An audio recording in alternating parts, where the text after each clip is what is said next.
Hey, welcome to Optimize Your Body with Martin Silva, where we talk raw, uncut facts to truly help you optimize your body. Hey guys, so here we are, episode 50 of Optimize Your Body. And I wouldn't have came this far without you guys, so I've got to thank you very much for supporting me, and this is just the start. So the stats tell us that 95% of podcast episodes don't make it past, podcast stations don't make it past episode 13.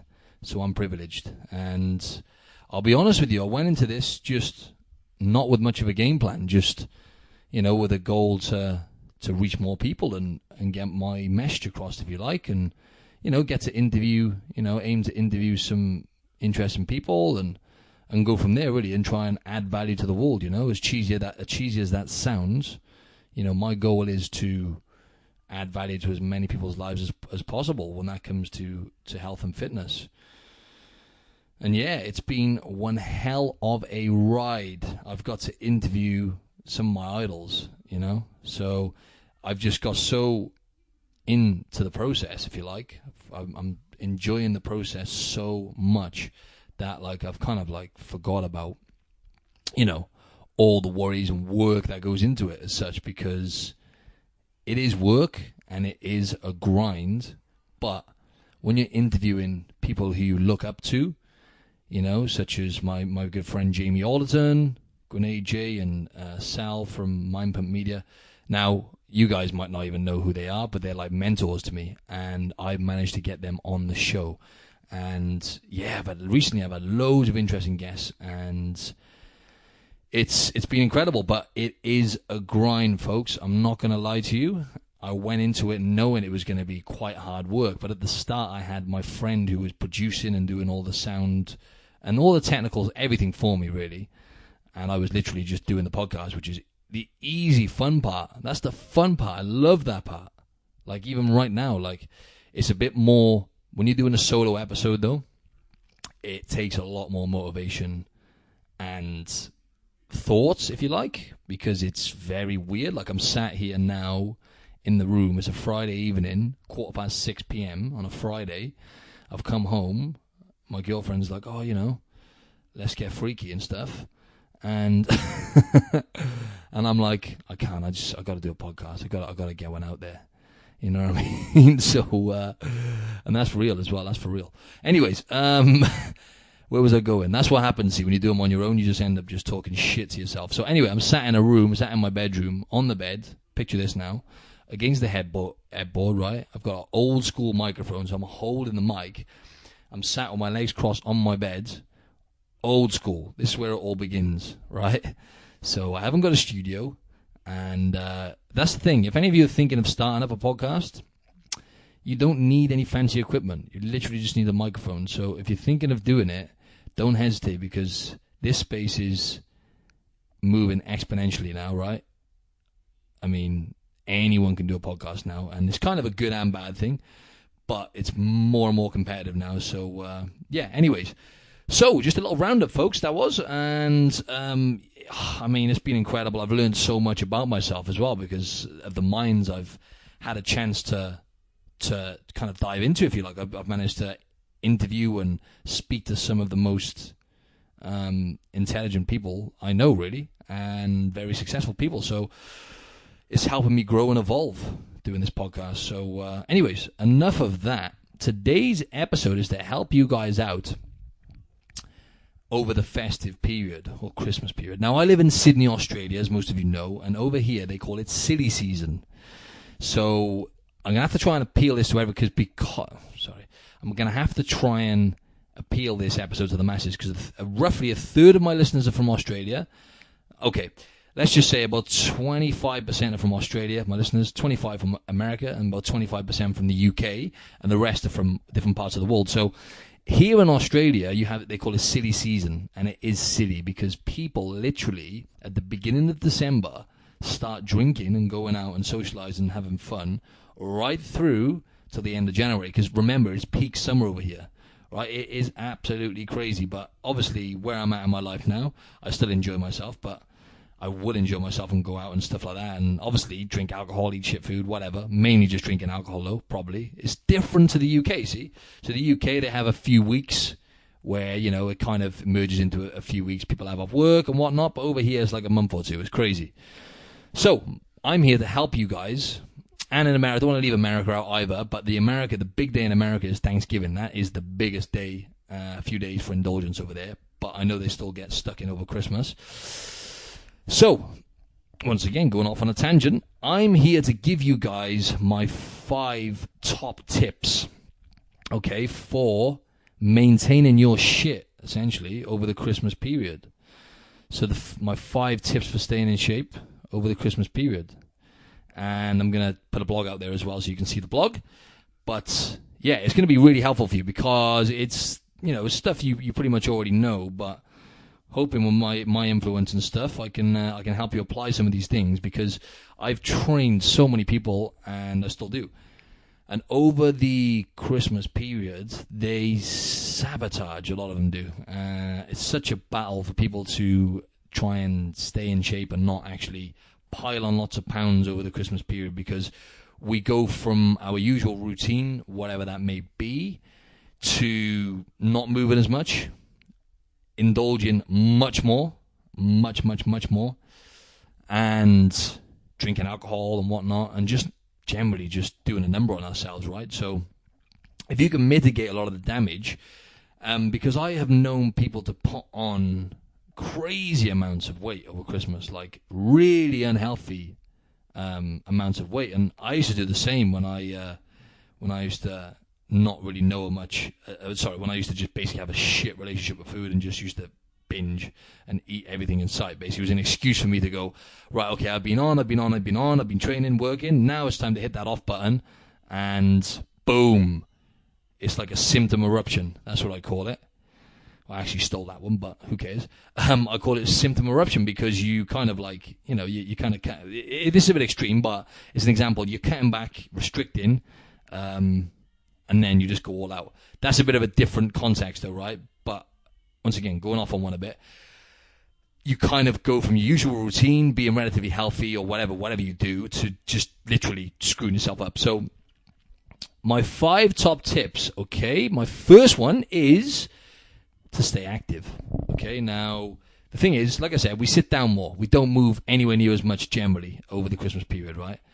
We tend to just chill out. It's totally cool. I understand, you know, we want to relax a bit. We've been working hard all bloody year. You need to have downtime. But don't take this, don't think I'm being the fun police here, right? I'm not being the fun police. I want you to have fun. I'm going to be indulging one way or another and enjoying myself over Christmas. But you can take these simple steps like staying active and actually mitigate the damage. You know, we all tend to overindulge. You know, whether it's the food, alcohol, or both of those. You know, the key thing is to stay relatively active. If you can aim to do, you know, at least 8,000 steps a day, let's say, then that'd be ideal. Because if you're just sitting down and doing nothing, and you're eating everything in sight and drinking, even if you're not eating much, you might be listening to this thinking, oh, well, I don't really eat that much, you know. You're probably going to drink a lot of alcohol. And even if you don't, you're probably going to stop training. You know what I'm saying? It's one of these things is going to give. And for most people, I know, all of these things give. So 8,000 steps per day, that works out, I think, don't quote me on this, maybe about 40 minutes of walking, total walking all day, roughly. So aim to do, like if you've got a Fitbit, that's ideal, or something to track your steps, that's perfect, right? Aim to do like at least 8,000 steps a day. So just go out on a walk with your, you know, if you've got time off work, you're spending time with your family and friends, go out on a walk with your, you know, with your family and friends. It means you can bond more, you can build relationships and spend quality time with your loved ones. So if you can make that a staple, right? Stick to it. 8,000 steps every day regardless, okay? It's not a great deal of movement. So let's just say that's about 40 minutes of walking in total a day. So just throw on a 20-minute walk every day and just take no prisoners and get it done. And a bonus thing would be to do 2 full-body weight training sessions per week as well, because that is going to keep your body in that anabolic state for at least 2 to 3 days, see, if you're doing a purposeful full-body weight training session. So, you know, do all the compound movements, squats, deadlifts, bench press, pull-ups, or, you know, bent over row.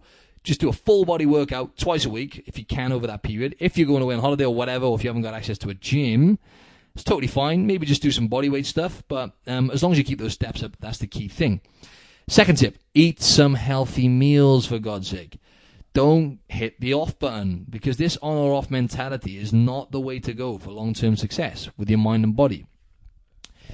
It's inevitable that, we're going to enjoy ourselves and eat some shitty foods, but make an effort to throw in a healthy meal here and there, with lots of veggies or salad, to keep you satiated and to reduce the damage on your body with the calories, because you can put on a pretty significant amount of fat. It's not, when people say, it's just water retention. It's not just water retention. When you do that much damage, you put on a pretty significant amount of body fat. I'm just going to be straight with you. You can do if you really go hard, which a lot of people I know and train do, or used to train. I don't want to, point a finger at any of my clients here, right? But anyways, so if you can aim, let's just, an example, just try and have a healthy meal a day. So maybe your first meal, that'd be an idea, because that sets you up for the day then in a better mindset. If you start off getting up in the morning, eating bloody mince pies and cookies, you're on the back foot, you're screwed, because you're not interested in eating healthy foods once you've started putting those processed foods, which are engineered to make you eat more. Anyway, without going too much into that, if you can just throw in a healthy meal every day, just one meal, ideally the first meal, lots of greens and salad, make it tasty, add whatever you got to add to it to make it tasty, but get some whole foods in once a day. And that's going to keep you satiated, right? So it's going to keep you full. It's going to give you, because loads of fiber, which is like sustained energy. And also you're going to pump in a load of nutrients into your body, which you need more than ever at that time of year. Third tip is to stay hydrated. This is in no particular order, by the way, with these tips. Hydration is, you don't need me to tell you this, but it's surprising how many of us just don't really take it seriously when it comes to, drinking enough water over that period. Because when it comes to keeping you full, if you can get that water down you, so what I've put on this blog anyway is aim to drink at least 2 1.5 litre bottles of water. Okay, let's just say you're going, okay, I'm going to stick to that. This is a lot though, right? So if you can get there and about, aim to drink at least 2 1.5 litre bottles of water regardless over the festive period. If you're consistent with this, I guarantee it will be much harder to eat lots of junk, and it will help dilute the toxins from the alcohol. So if you when you go and do your shopping, go and buy a shitload of water, and that's good exercise, by the way, fucking carrying those bloody bottles, sorry about the language, carrying those bloody bottles, it's hard when you buy loads of bottles of water. It used to destroy me doing competitions when I was drinking like 10 litres of water a day or 8 litres leading up to a show. And I was weak. I'm going off on one again. But I was weak as hell leading up to these competitions, literally like a vampire. And I'm having to lug these bottles of water out of the superstore. So anyway, that's a good workout within itself. But get heaps of water. Buy loads of it so it's in bottles, right? Don't just say, oh yeah, I'll do it, because you won't unless you've got it there ready and you're structured with it. So keep those bottles of water, just literally 2 bottles, 1.5 litres per bottle. Drink those 2 bottles of water every day, or most days. Doesn't have to be on Christmas Day when you really go all out on the body, because it's hard to get the water in and the calories and whatnot. But do that. So 3 litres of water every day. Even if you get 2 litres in, right, it's going to be more than you usually would. Just be mindful of staying hydrated. Fourth tip, fasting. Now, you all know, most of you know I'm accustomed to fasting. Been doing it for years. I'm a big fan because of the health benefits mainly. Staying lean is just a side effect of good health and not overeating calories. But fasting helps because when you go that longer period without food, providing you're organized with it and you're not going to break your fast with some shitty foods, which is an absolute danger zone. If you do that, do not do that. Anyways, when it comes to fasting, I always say I don't promote it to everyone. I don't promote it to hardly anyone, actually, unless I know the person has built up a good relationship with food and are eating good foods for the most part, right? I'm never going to say to someone who is not really eating healthy, let's say at least 70% of the time, to fast, because it's just going to cement in bad habits, really. What's going to happen is then you're just still going to be eating shitty foods, and you're putting your body under more stress when you fast, by the way, because it is a stress on the body, but the body responds in a way which is good for your health, much like lifting weights. So occasionally, over the festive period, how about you just skip breakfast and drink fluids? You can have a coffee and some herbal teas, whatever, instead of eating. So, as a guideline, aim to do... Anyway, before I go into this, a disclaimer. Fasting is not for everyone, right? And you need to know what you're doing before you do it. Don't go crazy and start trying to fast for a day or two, right? Just aim to say, a 12 to 16-hour fast, okay? Especially the day after you eat like a pig and felt like a whale. That was quite good, wasn't it? Oh my God, that was terrible. It's been a long day.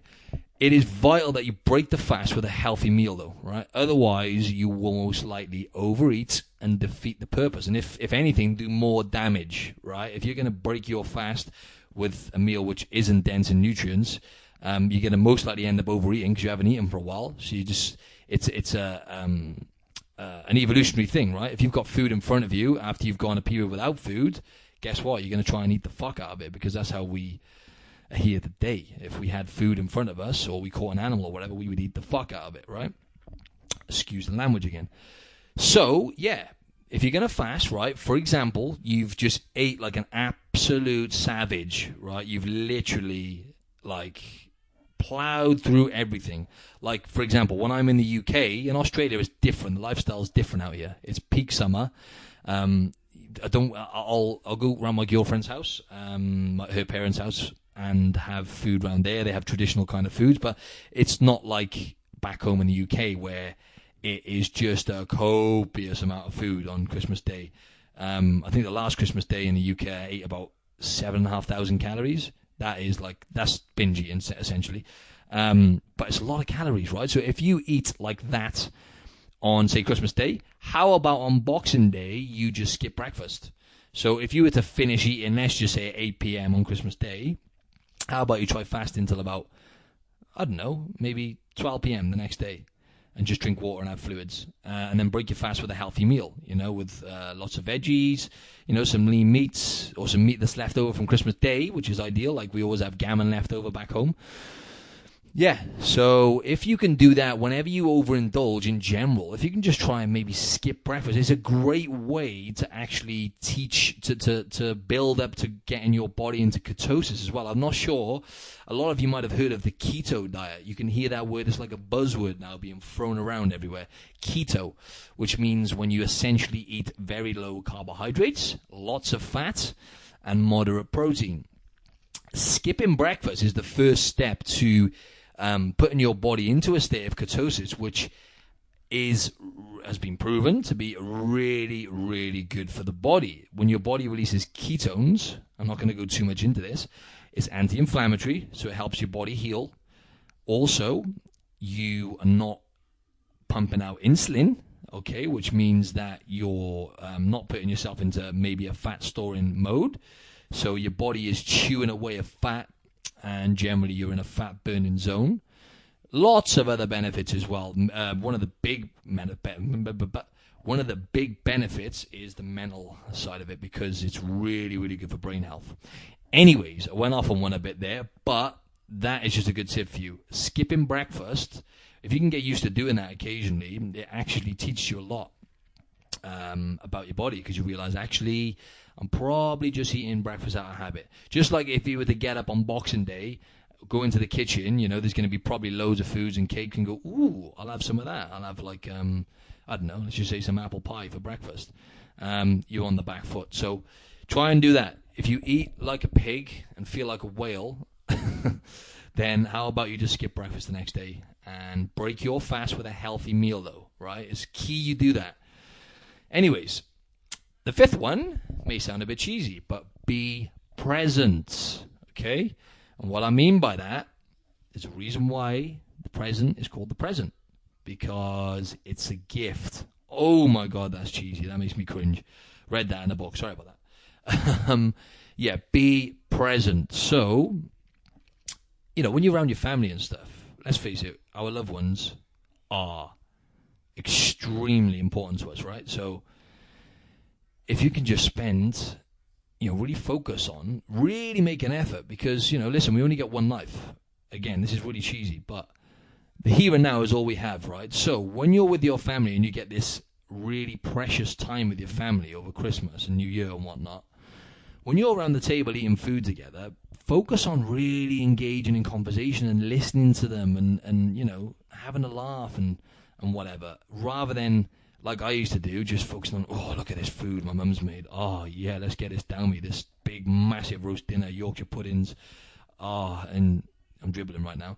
And just plowing into the food. How about just trying to eat nice and slowly and just be present with your loved ones, right? Really try and focus on that. And I promise you it'll make a big difference, because being present is very, very, very, very hard.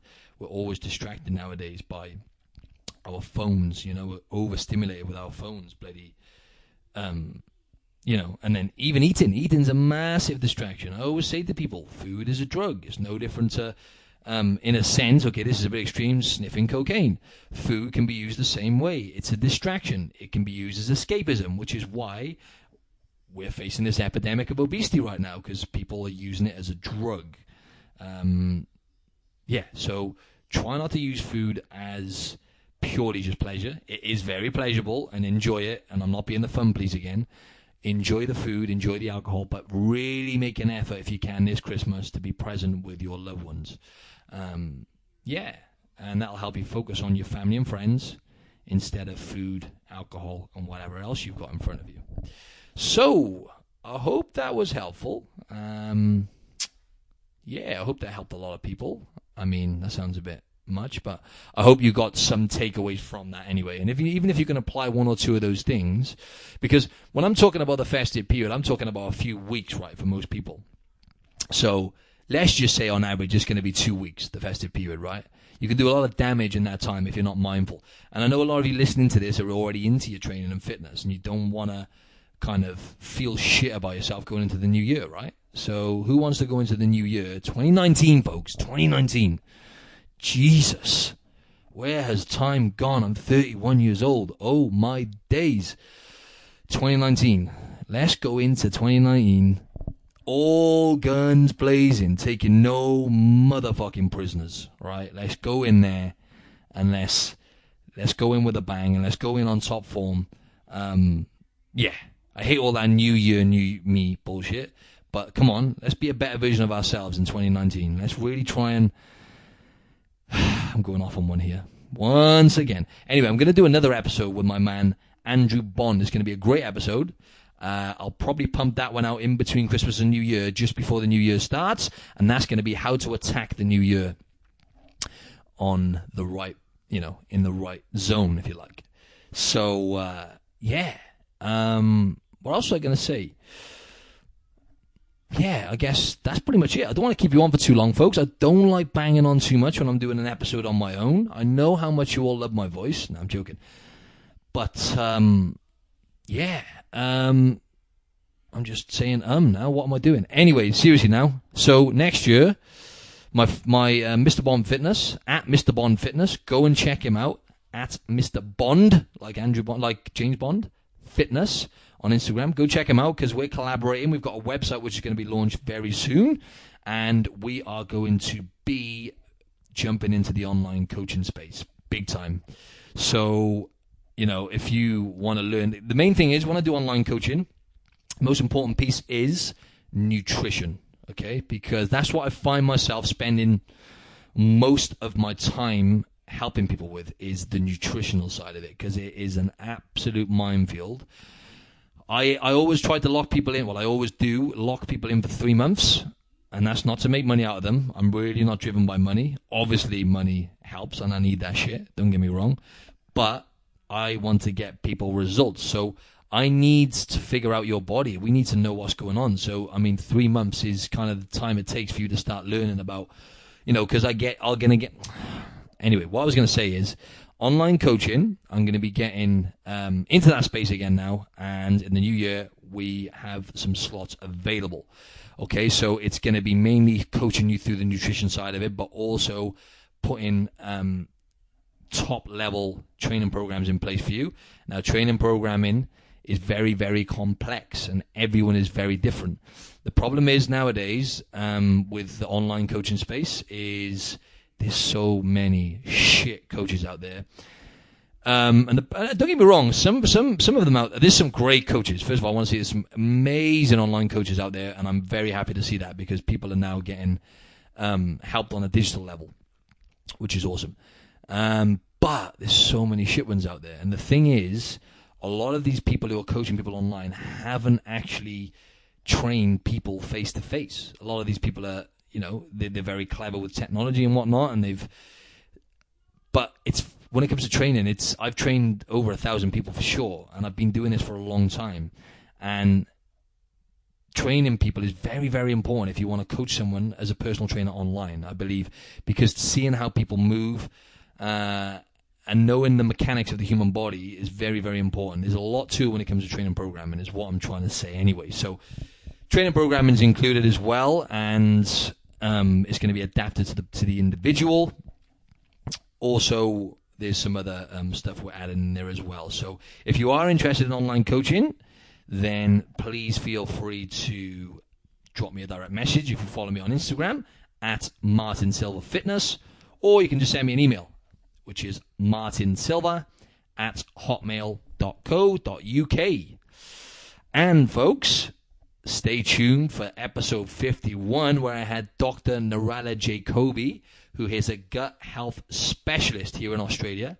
She's been in the game for 20 years, and honestly, some of the stuff she was coming out and telling me about was just mind-blowing. Lots of valuable advice in there, because gut health is very important for you if you are looking to get in shape, because whenever my gut plays up, everything goes to shit, really, literally. No pun intended.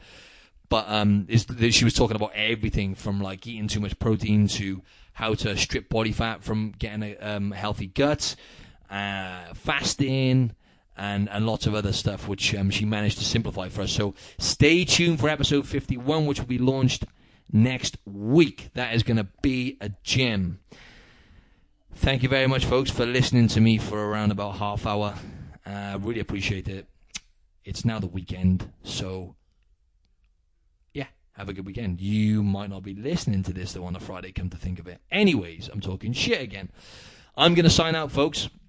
Hope you've had a great day, evening, morning, whatever. And, if you like this episode, please, please, please head over to iTunes and give me a 5-star rating and review.